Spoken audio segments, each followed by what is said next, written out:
James earns millions from internet marketing. Tim's got millions of questions. Welcome to Freedom Ocean. Now, jump on in. James Schramko, welcome back to the ocean. That's my pleasure, Timbo. Mate, since our last episode, which was about 2 hours ago from a recording point of view, we've had a lovely meal outside of the lab in the Schramko house. Nice steak, sausages, salad. You've introduced me to Black Ops, a shoot 'em up game on the PlayStation Network. Mandatory strategy training. Right, exactly what it was. I was wondering what the blood on my helmet was. And you beat me by one ball in pool, which... Oh, it was a close match. It was a close match? It's not a good idea to thrash visitors on the first round. It can put them off future games. Correct. Now, for our listeners who are wondering who are these two young men talking everything but what they should be, we are James Schramko and Tim Reed, and we're the hosts of Freedom Ocean, which is an internet marketing podcast that makes it incredibly simple. It just simplifies the whole internet marketing world, doesn't it? I mean, anyone who listens to this pretty much goes on and makes $1 million in, what would you say, a week? You must be referring to the last episode. We were conquering a few myths about how fast you can make money online. Yeah, it's not $1 million in a week. It's $2 million in 2 weeks. I don't know what I was thinking. But no, that's not true. We are here. James has got $1 million. I've got 1 million questions. And we are here to really, to lay bare what it is to be an internet marketer, what it takes, what the opportunities are.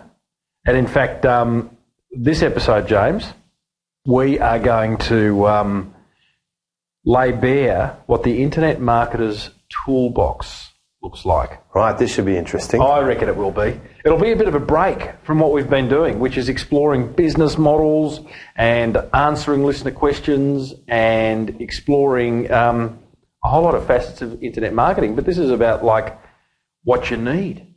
Well, I think a lot of people spend an enormous amount of time on the things that we'll talk about today, but usually it's not productive time. Probably a bit of shiny object time? Well, I think you mentioned something along that lines, having just been in acquisition of a new computer. Oh, look, if only this was a vodcast, people could see my beautiful new MacBook Pro, 15-inch, got all the goodies on it. But you know what? And it was a very exciting build-up to the purchase. But now that I've got it and I had it for a couple of days, it's just another tool, mate. It's an important tool. It is. Just another tool. That's it. We generally, when we buy an iMac around here, it's usually just a whip down to the mall, grab another computer. Yeah, there it is. There's no ceremony in it. Well, it gets like that, particularly, for people in our job. I mean, this is a pretty fundamental tool. But what we're going to do in this episode, listeners, is we're going to break down what a typical internet marketer's toolbox should look like from the point of view of what should you have in your office, what should you have from a hardware point of view, a software point of view, and a couple of other areas that we might cover as well. So, and really, this is just born out of experience of what you and I have in our own little, yours is, you call it the lab. Yep. Mine's the cave.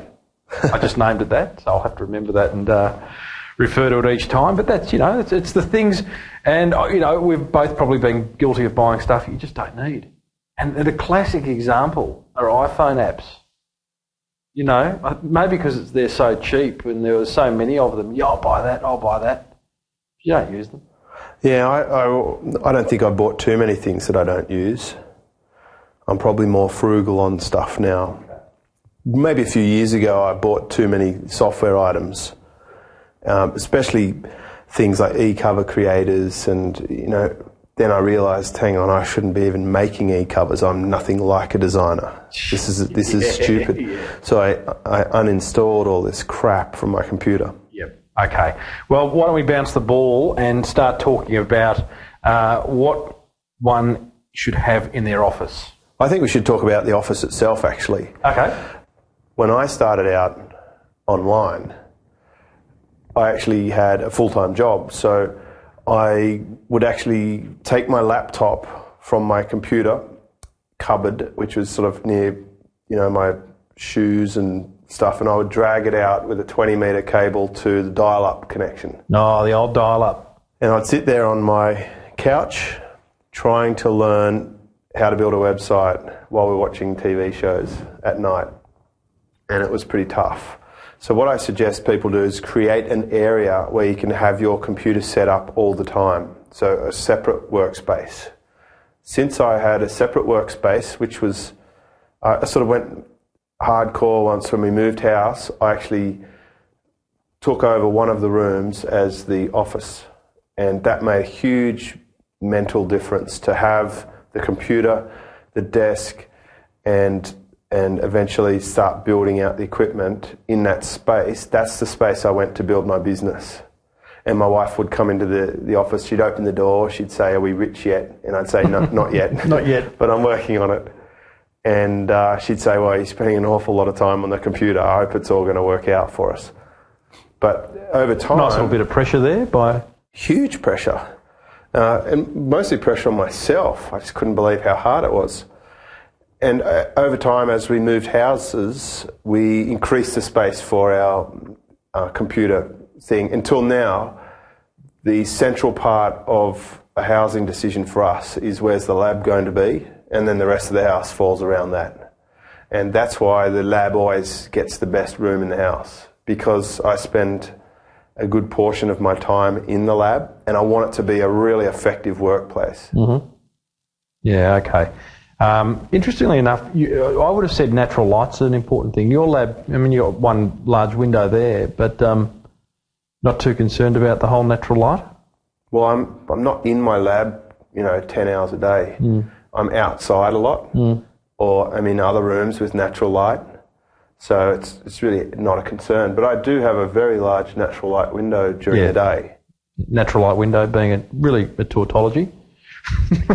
Well, I think you could have windows... Versus an unnatural light window? You could have internal windows, like those lights. You could? There's artificial light through that window. All right. That one. So, important to have a good... I have a fireplace in my lab. You do? That's nice. Yeah, you wouldn't turn that on though. You'd be asleep before you know it, or I would. I also think too that if you can, don't have it in your bedroom. And some people have to have it in the bedroom because there's no other space in the house, and you have their working desk in their bedroom. But I don't know, I stopped taking work into the bedroom long ago because it just, plays with your mind as to, you got to switch. There's got to be a kind of line somewhere in the house where you don't take it. Yeah, well, that's it. I used to have a desk in the bedroom.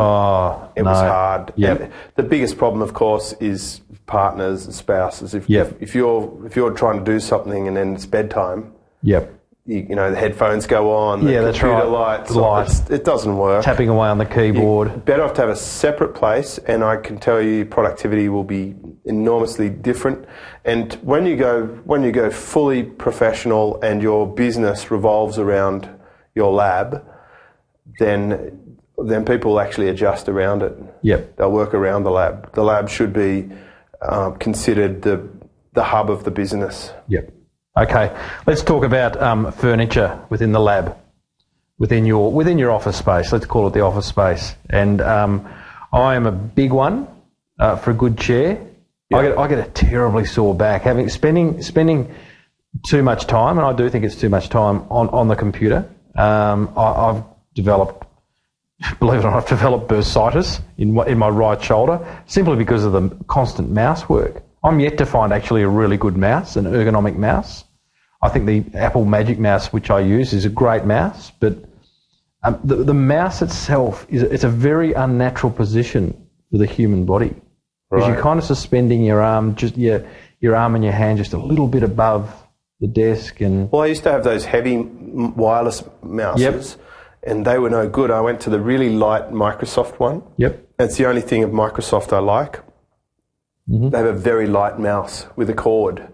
Yeah. And I was using those up until someone gave me a Magic Mouse, and the sideways scroll is just incredible. And they look good. They look good, but the sideways scroll is a game changer. Easy. I don't use a mouse mat or anything. They're all for wimps. It's those marketing people. Yeah, you got to watch them. Chair, absolutely it's fundamental. I noticed a huge difference when I threw out the $99 Officeworks leather chair that everyone gets with the arms, and I went